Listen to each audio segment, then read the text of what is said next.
बिस्मिल्लाहिर्रहमानिर्रहीम। अस्सलाम वालेकुम। नेक नियति।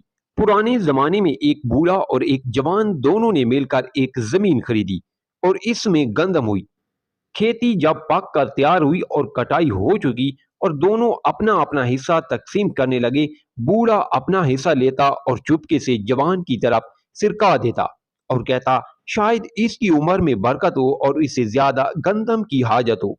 मैं तो बूढ़ा हो चुका हूँ, मुझे ज्यादा गंदम की क्या हाजत। और जवान अपना हिस्सा लेता, पहले से वो भी बूढ़े की तरह सिरका दिया और कहता कि बूढ़ा अयालदार है, इसे ज्यादा गंदम दरकार होगी।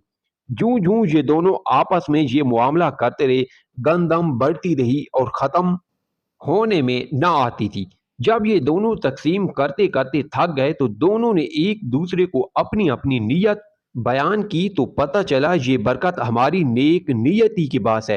वक्त के बादशाह ने उन दोनों के इस मुआवले का पता चला तो उसने उनके इस जखीरा गंदम से एक दाना मंगवा कर अपने खजाना में रखा। उसकी बरकत से इसके खजाने में भी बरकत पैदा हो गई। नतीजा, नेक नियति से रिज्क में बरकत पैदा होती है और बदनीति से कहत पैदा होता है। पहले लोग एक दूसरे के खैर खा और एहसार पेशा थे, इसी वजह से वो लोग मुआशी तंगी में मुब्तला ना थे। और आजकल दुनिया भर में बदनीति और जुल्म और सितम आम है, इसलिए सारी दुनिया मुआशी तंगी में लिपटी हुई है। बस हमें चाहिए कि अपने भाइयों की हक तलफी ना करें, बल्कि हत्ता अल मकान एक दूसरे पर एहसान करना चाहिए।